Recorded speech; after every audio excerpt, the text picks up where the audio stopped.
Hello everyone. তো কদিন ধরেই আমার রাত্রিবেলা শোয়ার পর মাঝরাত থেকে ভেতর মানে অন্তরে জ্বর আসছে। আর আমার জ্বর এইভাবেই আসে, বাজে একটা নিয়ম। মানে লোকের জ্বর আসে, গায়ে গা পুড়ে যায়, তাঁত হয়, সেরম জ্বর আসে। আমার তা আসে না, আমার আবার ভেতরই আসে। তো কদিন ধরেই এরম জ্বর আসছে, আর আমার মুখ প্রচুর তেতো হয়েছে, মুখ কিচ্ছু ভাল লাগছে না, কিচ্ছু খেতে পাচ্ছি না। তো সেই কারণে আমার বর আজকে অফিস থেকে ঢোকার সময় আমার চিকেন নিয়ে বাড়ি ঢুকেছে, 600-700 মতো এনেছে। তো ওই মাংসটুকুনি যেই এনে বড় ছেলের হাতে যেই দিয়েছে, বড় ছেলে মনে করেছে কি না কি খাবার।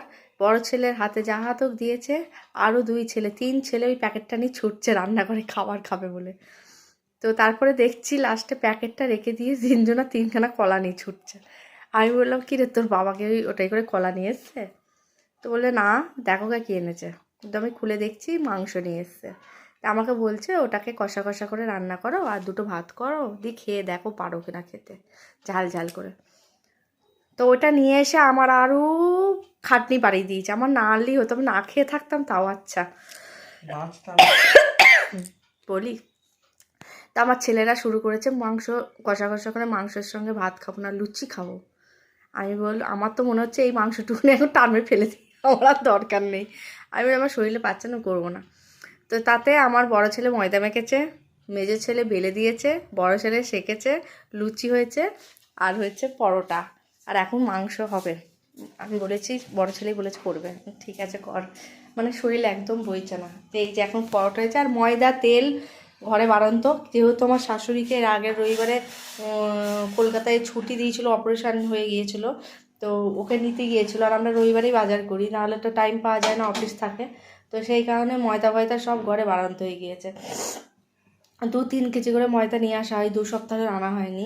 তো সেই কারণে ওই আটা ময়দা ছিল তাই, আর ওই 500 মতো ময়দা নিয়ে এসে মিশিয়ে এই যে এইরকম।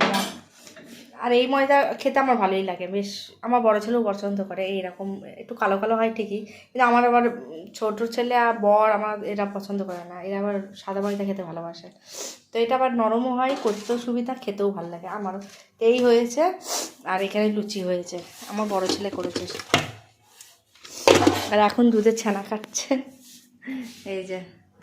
আর এই যে মাংস এখানে ঢাকা আছে, মাংসটা হবে।